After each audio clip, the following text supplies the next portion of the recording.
जय हिंद दोस्तों। तो हम लोग देखेंगे आज CGPSC प्री 2025 के क्वेश्चन पेपर, वो भी CG सेक्शन, क्योंकि इंडिया सेक्शन हमने देख लिया है। अब देखेंगे CG सेक्शन। तो अपने अपने सेट में मिला लीजिएगा, ये मेरा D सेट है। तो क्वेश्चन है 51वां क्वेश्चन, पंडित लोचन प्रसाद पांडे के संबंध में निम्नलिखित में से कौन से कथन सही हैं? कौन से कथन सही हैं इसके बारे में हम लोग पूछा गया है। तो सन 1921 में पंडित लोचन प्रसाद पांडे ने छत्तीसगढ़ गौरव प्रचारक मंडली की स्थापना की थी। यह कथन सत्य है, उन्होंने प्रचारक मंडल की स्थापना की थी। पहला कथन तो सत्य हो जाएगा, तो आपका ए सही हो जाएगा। उड़िया के वामंडा राज्य के अधिपति ने पंडित लोचन प्रसाद पांडे को काव्य विनोद की उपाधि दी थी। यह भी कथन सत्य है कि उड़ीसा के वामंडा राज्य के अधिपति ने लोचन प्रसाद पांडे को काव्य विनोद की उपाधि दी थी। तो अगर ये दोनों कथन सत्य हो जाएंगे तो ये भी सत्य हो जाएगा, और एक दो हमारे पास है नहीं, तो ऑब्वियस सी बात है हम लोग का ऑप्शन डी उपयुक्त सभी सत्य हो जाएंगे। ग्राम सभा के संदर्भ में निम्नलिखित कथनों पर विचार करें। उपयुक्त कथनों के बारे में निम्नलिखित में से कौन सा एक विकल्प सही है? तो इसमें देखते हैं, ग्राम पंचायत का प्रत्येक निवासी उसका सदस्य होगा, तो ऐसा नहीं है। ग्राम सभा के, तो यह कथन जो है ग्राम पंचायत क्षेत्र का प्रत्येक निवासी ग्राम सभा का तो सदस्य होगा। ग्राम पंचायत क्षेत्र का प्रत्येक निवासी जो है वो ग्राम सभा का सदस्य होगा ही। तो यह कथन एक, तो यह कथन दोनों गलत हो जाएंगे। ग्राम सभा की बैठक प्रत्येक 3 माह में कम से कम एक बार होगी। ग्राम सभा की प्रत्येक बैठक, मतलब ग्राम सभा की बैठक प्रत्येक 3 माह में एक बार होगी, यह कथन सत्य है। 3 माह में एक बार होनी ही चाहिए। ग्राम सभा की बैठक की अध्यक्षता सरपंच और उप सरपंच अनुपस्थिति में वरिष्ठम पंच करेगा। ये कथन तो गलत है, क्योंकि वरिष्ठम पंच नहीं करता, उन्हीं के लोगों से चुना गया आदमी ही उनका अध्यक्षता करता है। 3 गलत हो जाएगा, ये गलत, ये गलत और ये गलत। हम लोग पास बचा ए, ऑप्शन ए सही हो जाएगा। खुरिया पठार में स्थित सबसे ऊंची चोटी कौन सी है? बुर्जुडीह। बुर्जुडीह जो है वह सबसे ऊंची चोटी है खुरिया पठार में। छत्तीसगढ़ में मराठा शासनकाल के संबंध में निम्नलिखित में से कौन से कथन सही हैं? तो हम लोग देखते हैं कि छत्तीसगढ़ के मराठा शासन में हलों की संख्या के आधार पर किसानों पर कर निर्धारण किया जाता था। यह कथन सत्य है। प्रत्येक किसान पर हलों के आधार पर जो है वो कर निर्धारित किया जाता था। तो इसमें केवल एक या उपयुक्त सभी, दो हम लोग के पास ऑप्शन है। दूसरा ऑप्शन देखते हैं, मराठा शासन काल में भूमि माप कर उसके अनुसार निर्धारण किया। ऐसा नहीं था, भूमि का कोई मापन नहीं किया जाता था और कोई उसे कर निर्धारण नहीं किया जाता था। तो इसमें उपयुक्त सभी नहीं होगा, हम लोग का ऑप्शन ए ही सही हो जाएगा। छत्तीसगढ़ में गार्नेट खनिज निम्नलिखित किस जिले में पाए जाते हैं? गरियाबंद, जशपुर और बीजापुर जिले में पाए जाते हैं। ये क्वेश्चन एलन वर्मा से डायरेक्ट आया है। एलन वर्मा ने पिछले साल पूछा था बेरिल खनिज का उपयोग क्या है, अब पूछ दिया गार्नेट खनिज निम्नलिखित में से किस जिले में मिलता है। तो इसको थोड़ा सा ध्यान दीजिएगा कि एलन वर्मा को एक बार पढ़ ही ले। ठीक, पेंड्रा पठार कहाँ स्थित है? पेंड्रा पठार जो है लोरमी और हसदे बेसिन के मध्य में स्थित है। ठीक है, अब मैप देखेंगे तो आपको एकदम क्लियर इमेज आ जाएगा कि जो पेंड्रा पठार है वो हसदेव और लोरमी के मध्य में स्थित है। छत्तीसगढ़ में खीर जैसा व्यंजन जस्ट ये अयोध्या टाइप का है। अयोध्या में जैसे अयोध्या लिख गया है वैसे यहाँ तरामई लिखा हुआ है, तो हो भी सकता है इसे विलुप्त कर दे, लेकिन तस्मई जो रहता है वो खीर जैसा व्यंजन होता है। रायपुर के किस होटल में रायपुर संयंत्र केस की योजना बनाई गई थी? किसमें? ओरिएंटल होटल में। अगर आपको कहानी याद होगी तो रायपुर षड्यंत्र केस में ओरिएंटल होटल में ही इसकी योजना बनाई गई थी। पर्रा भरलाई जो है वो पंडित श्याम लाल चतुर्वेदी की रचना है। घोटुल का सामूहिक मनोरंजन गीत क्या है? हुल्की पाटा। हुल्की पाटा जो है सामूहिक मनोरंजन गीत है। इसमें खारून नदी संबंधित निम्नलिखित में से कौन सा कथन सही है। तो इसमें बहुत सारे अलग अलग फैक्ट्स भी हैं, बहुत ही डिटेल फैक्ट है। तो 300 मीटर से और 150 मीटर की ऊंचाई में प्रवाहित होता है। ये बहुत सारे ऐसे फैक्ट हैं जिनको याद कर पाना मुश्किल है और कई लोगों को पता भी नहीं होगा। इसमें तो पहला ही स्टेटमेंट जो है वो दुर्ग की जो खारून नदी है महत्वपूर्ण नदी, ये कथन तो सही है, सब में सही है। दूसरा भी सब में सही है। बचा हम लोग को ये और इसमें अंतर करना है। तो अभी के लिए मान लेते हैं कि डी ऑप्शन मतलब सभी जो हैं वो सही हैं। तो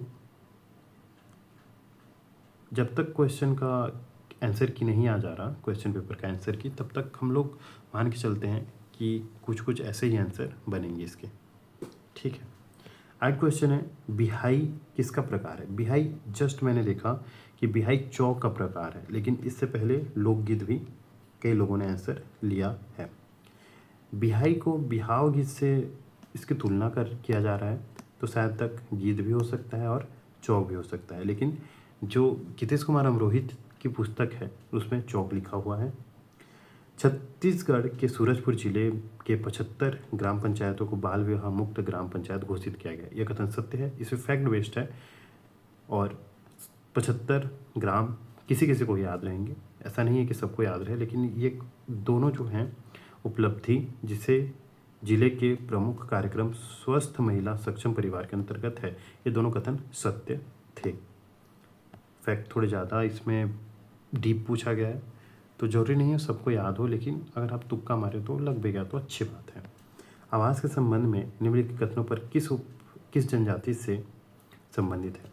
परंपरागत रूप से खद्दर घर या वन खद्दर भिड़ी भिट्ठी घर या लाठी नान अकन लाड़ी 3 प्रकार के आवास बनाए जाते हैं। तो इसमें कौन से? बैगा जनजाति। तिरती की वेबसाइट से आप देखेंगे, वेबसाइट में जो 2019 में प्रकाशित हुई थी उस किताब में देखेंगे तो बैगा जनजाति का ये है, आपको पता चल जाएगा। भारत के संविधान में नगर पंचायत का उल्लेख किसमें? भाग 9A में। पिंबा जी की मृत्यु पर रतनपुर की जनता काफ़ी दुखी थी, इसका उल्लेख किस विदेशी यात्री ने किया है? कोलब्रुक ने किया है। छत्तीसगढ़ के SDG जिला स्तरीय प्रगति रिपोर्ट 2023 के आधार पर कॉलम 1 को कॉलम 2 से मिलाइए। तो ये थोड़ा ट्रिकी क्वेश्चन है, तो इसको जब आंसर आएगा तब देख लेंगे, अभी इतना जरूरी भी नहीं है। और ये है, उसके बाद है कॉलम 1 को कॉलम 2 से मिलाना है छत्तीसगढ़ संबंधित प्रसिद्ध विभूतियों का। तो मैंने इसमें, मेरे को कोई इसमें पता नहीं थे, मैंने इसमें बस एक ट्रिक देखा था, लगाया कि तबला है, तबला तो फीमेल नहीं बजा सकती, ऑब्वियस सी बात है, पुरुष प्रधान समाज में तबला फीमेल नहीं बजाएगी। तो मैंने इसमें बस इतना ही किया कि मुकुंद नारायण भाले जो हैं उनको तबला दे दिया, तो बाकी सब अपने आप निकल आए। बी का 2 का डी, और ये मेरे ख्याल से यही आंसर होना चाहिए, क्योंकि अगर कोई तबला वादक रहती, महिला तबला वादक, तो उसका बहुत हाईलाइटेड रहता। अगर नहीं है तो चांसेस है कि यही आंसर हो। निम्नलिखित में से कौन सा विकल्प जनपद पंचायत की संरचना में शामिल नहीं है? राज्य विधान सभा के समस्त ऐसे सदस्य जिनके निर्वाचन क्षेत्र भाग पूर्णतः जनपद पंचायत क्षेत्र में आता है निर्वाचित हैं, ये आते हैं उसमें। राज्य विधानसभा के समस्त ऐसे सदस्य जिनके निर्वाचन क्षेत्र भाग अंशतः जनपद पंचायत क्षेत्र में आता है निर्वाचित हुए हैं, यह भी आते हैं। और 1/5 चक्रानुक्रम में सरपंच भी आते हैं। लोकसभा के निर्वाचित सदस्य जिनका निर्वाचन क्षेत्र का भाग जनपद पंचायत क्षेत्र में पूर्णतः अंशतः आता है, वे नहीं आते। तो ऑप्शन आपका डी इसमें सही ऑप्शन हो जाएगा। छत्तीसगढ़ के शुष्क वन के बारे में निम्नलिखित में से कौन से कथन सत्य है? यह भी थोड़ा कंफ्यूजिंग है, तो इसमें भी ये लेके चलते हैं कि उपयुक्त सभी ऑप्शन होंगे। लेकिन हम लोग जानते हैं कि शुष्क वन डोंगरगढ़ और खैरागढ़ रेंज में नहीं मिलते, तो 4 छोड़ के 1, 2, 3 या उपयुक्त सभी, ये दोनों ऑप्शन से एक हो सकता है आंसर। ठीक है। वीवी गिरी जो थे वो कब आए थे? राजनांदगांव प्रथम मिल आंदोलन, मजदूर आंदोलन में, प्रथम मिल मजदूर आंदोलन में आए थे। कोटली जलप्रपात जो है वो रिहांद नदी पर है। 20 दुआरिया कहाँ है? रतनपुर में 20 दुआरिया मंदिर है। मुख्यमंत्री अमृत योजना के संबंध में यह 2016 से संचालित है। पायलट प्रोजेक्ट है। अगर 2 सही हो गए तो उपयुक्त सभी इसके ऑप्शन ले लिए जाएंगे, ऑब्वियस सी बात है। बेगार प्रथा के खिलाफ छत्तीसगढ़ में किस रियासत में सर्वप्रथम बगावत हुई थी? इसमें कन्फ्यूज़न है। राजनांदगांव इसका आंसर हो सकता है, लेकिन बस्तर में भी बेगार के खिलाफ आंदोलन छिड़ा था। ठीक है। सखी वन स्टॉप सेंटर में अस्थायी आश्रय प्रदान करने की अवधि कितनी है? 5 दिन तक। क्वेश्चन इतना डीप से पूछा है, किसी ने ना बीके नायक में ये चीज़ है, ना ई पाठशाला में, ना अर्जुना में, किसी में ये चीज़ नहीं दिया गया है कि 5 दिन तक ठहरा जाता है। कहाँ कहाँ से इफेक्ट लेके आते हैं पता नहीं। चरका गरु चरत जाए, करिया गरु सुतत जाए। तो आप देखेंगे ये जो हाना है उसके जनौला है, ये जनौला के बहुत सारे आंसर भी निकल सकते हैं। एक एक आप देखते हैं, दिया और बाती भी हो सकता है क्योंकि चरत जा रहा है। ठीक है। चरका और करिया, पेंसिल भी और स्लेट भी हो सकता है। ये ख़त्म होते जाता है पेंसिल और स्लेट वहीं की वहीं रहती है। ये भी दिया और बाती भी हो सकता है, पेंसिल और स्लेट भी हो सकता है, चंदा और काला आसमान भी हो सकता है, तीनों हो सकते हैं। अब ये व्यापम बोलता हूँ CGPSC पर निर्भर है कि वो आंसर कौन सा ले। अब आंसर के आने पर ही पता चलेगा। अब है कॉलम 1 को कॉलम 2 से मिलाना है। पाए जाने वाले खनिज और उनके स्थान के बारे में, क्वार्टजाइट, माइका, लेड और फायर क्ले। जो फायर क्ले है, फायर क्ले कहाँ मिलता है? गुड़ी पड़वा। अगर डी का सी से आप कर लेंगे तो आपको ऑप्शन आ जाएगा डी। ठीक है, यहीं से ऑप्शन आ जाएगा। मेरे को एक ही पता था तो मैंने इसे डायरेक्ट ऐसे किया, मेरा आंसर आ गया। ठीक है। छत्तीसगढ़ की सकल घरेलू उत्पाद में विद्युत गैस एवं जल आपूर्ति के योगदान में वृद्धि दर स्थिर भाव पर 2011-12 की स्थिति में किस वर्ष न्यूनतम रही? किस वर्ष? 2023-24 में न्यूनतम रही।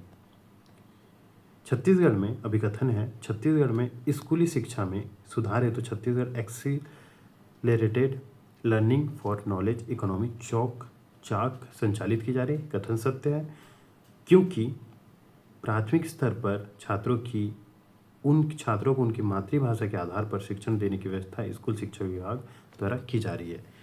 इस क्वेश्चन में ये दोनों एक दूसरे से रिलेटेड भी हैं और एक दूसरे की व्याख्या भी करते हैं। ठीक है, तो इसका ऑप्शन कौन सा हो जाएगा? ए। छत्तीसगढ़ में राज्य के बजट 25-26 में PM जनमन सड़क योजना एवं मुख्यमंत्री समग्र ग्रामीण योजना के लिए कितना बजट क्रमशः आवंटित है? 500 करोड़ और 200 करोड़। अगर आपको इसमें से एक भी आइडिया हो तो आप दूसरा ज्ञात कर सकते हैं, मतलब आपको याद अपने आप आ जाएगा, क्योंकि 500 करोड़ तो जनमन सड़क के लिए था, तो और 500 करोड़ इसमें कहीं नहीं है, और तो वैसे बात है यही ऑप्शन ए ही हम लोग का आंसर हो जाएगा। PM कुसुम योजना के अंतर्गत, ये कुसुम योजना बहुत अंदर से पूछा गया है, मेरे को इसके बारे में कोई आइडिया नहीं था। इसका मेरे को ये लगा कि ये दोनों तो सही हो सकते हैं, कुसुम योजना कुछ अच्छे के लिए लाया होगा, तो एक जो है वो नहीं होगा, सत्य नहीं है, बात आया था एक। लेकिन कुछ जो इसमें डाटा थे उनके हिसाब से ये आंसर निकालना थोड़ा मुश्किल हो गया था। कई टेलीग्राम चैनल में देखा कि इसका आंसर ये बी ले रहे हैं, 2 और 4। ठीक है, 2 और 4 नहीं, 3 और 4, ए ऑप्शन लिया जा रहा है। छत्तीसगढ़ के निम्न वर्षा क्षेत्र से संबंधित कौन सा कथन सही नहीं है? तो निम्न वर्षा क्षेत्र में 1300 से 1400 वर्षा तो नहीं होती, तो ये कथन तो सही नहीं है। तो एक, केवल 2, तो हमारा ये ऑप्शन तो नहीं होगा। कौन से सही नहीं है? तो यह ऑप्शन होगा, ये ऑप्शन नहीं होगा क्योंकि इसमें एक नहीं है। उत्तर पूर्वी बघेलखंड का अधिकांश भाग महानदी बेसिन का मध्य भाग इसमें सम्मिलित नहीं है, तो ये भी कथन गलत है, क्योंकि महानदी बेसिन का मध्य का भाग तो सबसे कम वर्षा क्षेत्र में आता है। तो 1 और 2 भी आपके हो सकते हैं, तो 1 और 2 ये भी खत्म, ये भी खत्म। आपके पास सी और डी 2 ऑप्शन है। महानदी बेसिन के मध्य भाग में शिवनाथ पार के मैदान, महानदी शिवनाथ दोआब क्षेत्र तथा हसदेव एवं मरपा नदियों की निचली घाटियों में 1100 मिलीमीटर से 1200 मिलीमीटर के मध्य वर्षा होती है। महानदी बेसिन के मध्य भाग, शिवनाथ के मैदान, महानदी शिवनाथ दोआब क्षेत्र और हसदेव अरपा नदियों की निचली घाटियों में 1100 से 1200 मिलीमीटर की मध्य वर्षा होती है। यह कथन सत्य है। तो उपयुक्त सभी तो नहीं होंगे, कौन सा हो जाएगा? सी ऑप्शन आपका सही हो जाएगा। अभिकथन है, इंद्रावती अभयारण्य को 1981 में राष्ट्रीय उद्यान का दर्जा प्राप्त हुआ। यह कथन सत्य है। 1981 में इंद्रावती अभयारण्य को राष्ट्रीय उद्यान का दर्जा मिला, क्योंकि इंद्रावती राष्ट्रीय उद्यान को बाद में 1983 में प्रोजेक्ट टाइगर के अंतर्गत टाइगर रिजर्व घोषित किया गया। ऐसा नहीं है, 2007 में इसे टाइगर रिजर्व घोषित किया गया था। 2007 में ही जो छत्तीसगढ़ के तीनों रिजर्व हैं, इंद्रावती टाइगर रिजर्व, पहले के तीनों रिजर्व, इंद्रावती अचानक मार्ग और उदंती सीतानी टाइगर रिजर्व, ये तीनों जो हैं वो 2007 में ही गठन हुए। तो ये ऑप्शन तो गलत हो जाएगा। तो ये हम लोग का सही, ये सत्य, लेकिन आर गलत। छत्तीसगढ़ राज्य की वर्तमान सिंचाई क्षमता के संदर्भ में कौन सा कथन सत्य है? इसमें से यह कथन तो सत्य है, आप अगर देखेंगे, और यह कथन गलत है, क्योंकि पहले 10 थी, अब 21 हो गई है, तो बहुत ज़्यादा बढ़ गई है। तो डी मेरे ख्याल से गलत था, तो इसका 1, 2, 3 सही हो जाएंगे। ठीक है। छत्तीसगढ़ राज्य में ग्राम पंचायतों का वार्डों में विभाजन किया जाता है किसके द्वारा? जिला कलेक्टर के द्वारा। 1918 में उराव बगावत के समय सरगुजा रियासत के शासक कौन थे? सरगुजा रियासत 1918 की बात हुई है, तो 1918 में रामानुज शरण सिंह ही थे। छत्तीसगढ़ औद्योगिक विकास 2024 से 30 के संबंधित में कौन सा कथन सत्य है? 1 नवंबर 2024 से 31 मार्च 2030 तक प्रभावशील होगा, यह कथन सत्य है। इसमें उपयुक्त सभी कथन सत्य होंगे ऐसा मान के चल रहा है, क्योंकि बीच बीच में ऐसे फैक्ट्स हैं जो कहीं नहीं मिल रहे हैं। तो या तो इसको सभी आंसर लिया जाएगा, इसमें से एक ठो, और बहुत ज़्यादा लोग के गलत होंगे। तो अभी जब तक आंसर नहीं आ जा रहा, सब उपयुक्त सभी ही लिया जा रहा है। निम्नलिखित में से कौन सी जनजाति में आत्मा पर विश्वास किया जाता है? कौन सी जाति में? टोडा में भी किया जाता है, कोटा में भी और उराव में भी। जितने भी जनजाति हैं उसमें टोटम पर विश्वास किया जाता है। टोटम माने आत्मा पर विश्वास किया जाता है, उपयुक्त सभी पर। निम्नलिखित में दंडकारण्य क्षेत्र में कृषि से संबंधित निम्न में से कौन से कथन सही नहीं है? खरीफ के अंतर्गत चना, तिवरा, मटर, मूंग, उड़द की खेती की जाती है, यह कथन सही नहीं है, यह कथन गलत है। तो कथन 3 जो हैं, जिसमें 3 होंगे वो रॉन्ग हो जाएंगे, ये रॉन्ग हो जाएगा। और इसमें दंडकारण्य क्षेत्र की कुल बोई गई भूमि 8% पर दलहन बोई जाती है, यह कथन सत्य होगा। तो एक सत्य, एक और अपने पास 3 असत्य हैं, एक और 4 या एक और, ये दोनों में से एक हम लोग का आंसर हो जाएगा। जब तक इसका आंसर नहीं आता तब तक इसको लेना यह उचित होगा कि 1, 2, 4 इसके आंसर हो सकते हैं, क्योंकि दंडकारण्य क्षेत्र के कुल बोई गई भूमि पर 25% कोदो कुटकी भी बोया जाता है और 1% पर ज्वार भी बोया जाता है। या तो 1 और 4 और 1, 2, 4 हो सकते हैं। खूब परिश्रम करना के लिए सही मुहावरा पहनी टोड़ना हो सकता है। कई लोग इसके पन्ही खियाना भी सोच रहे हैं।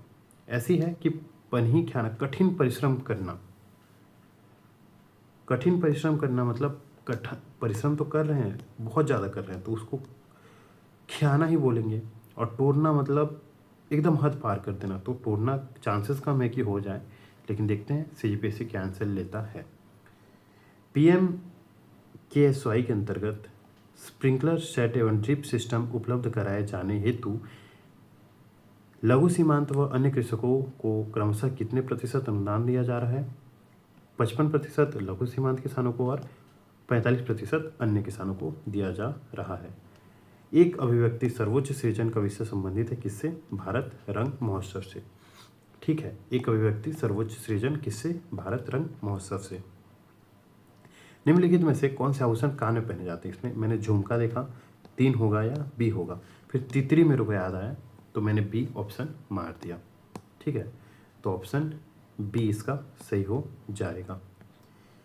छत्तीसगढ़ में वर्ष 2024 की स्थिति में इस बिजली उपयोग की स्थापित मेगावाट कितनी है? 2978.70 मेगावाट स्थापित क्षमता है। छत्तीसगढ़ के पांडु वंश के शासकों के संबंध में निम्नलिखित में से कौन से कथन सही नहीं है? सही नहीं है की बात की है, तो ये भी कन्फ्यूजन का विषय है। लेकिन तीवर देव के पश्चात हर्षगुप्त, महान और चंद्रगुप्त ने क्रमशः शासन किया। यह कथन सत्य है। ठीक है। हर्षगुप्त के शासनकाल में राजधानी सिरपुर में विष्णु मंदिर का निर्माण कराया गया, यह भी कथन सत्य है। हर्षगुप्त को परम महेश्वर कहा गया, यह भी कथन सत्य है। सरपुरी राजवंश सत्ता समाप्त होने के पश्चात पांडुवंशी ने अपना राज्य दक्षिण कौशल में स्थापित किया, यह भी कथन सत्य है। तो उपयुक्त में से कोई असत्य नहीं होगा। धर्मेश जो है किस जनजाति के प्रमुख देवता हैं? वो उराव जनजाति के प्रमुख देवता हैं। आपने सभी ने पढ़ा होगा उराव जनजाति में प्रमुख देवता वही हैं। पंचायत उपबंध अनुसूचित क्षेत्रों पर विस्तार अधिनियम 1996 के अनुसार ग्राम में साधारणतः शामिल होंगे। पूर्वा और पूर्वों का ग्राम समूह होगा। समुदाय समाविष्ट हो, यह भी होगा। परंपराओं और रूढ़ियों के अनुसार कार्यकलाप का प्रबंधन करता हो, यह भी होगा। मतलब 3 नहीं होगा, 3 नहीं होगा, बाकी सब होंगे। तो बी ऑप्शन हम लोग का हो जाएगा। उराव जनजाति में सरहुल त्यौहार कब मनाया जाता है? कब? साल वृक्ष में फूल आने पर। भारतीय संविधान का कौन सा अनुच्छेद राज्य को ग्राम पंचायत के गठन का निर्देश देता है? कौन सा? अनुच्छेद 40। ठीक है, ये हो गए हमारे 100 क्वेश्चन। तो बहुत लोग बोल रहे हैं कि टॉपर लोग जो पिछले साल के टॉपर थे रैंक 1, वो बोल रहे हैं कि या तो 86 या 40 76 तक रैंक मतलब जनरल कट ऑफ जा सकते हैं। तो आप देख लीजिएगा आपका कितना, आप कहाँ पे स्टैंड कर रहे हैं। और ये आंसर जो है वो प्रोबेबल आंसर है, जरूरी नहीं कि यही आंसर हो। मैं भी नहीं बोलता कि ये आंसर हो सकते हैं। मेरे से भी कोई गलती हुई होंगी तो आप कमेंट में मेरे को बता दीजिए, तो मैं उसके सुधार लूँगा या आपको थम्स अप दे दूँगा, मतलब आप सही हो, या आपको मैं टेलीग्राम पे प्रूफ दे दूँगा। प्रूफ मतलब सोर्स दे दूँगा। ठीक है, तो मिलते हैं अगले वीडियो में। Thank you.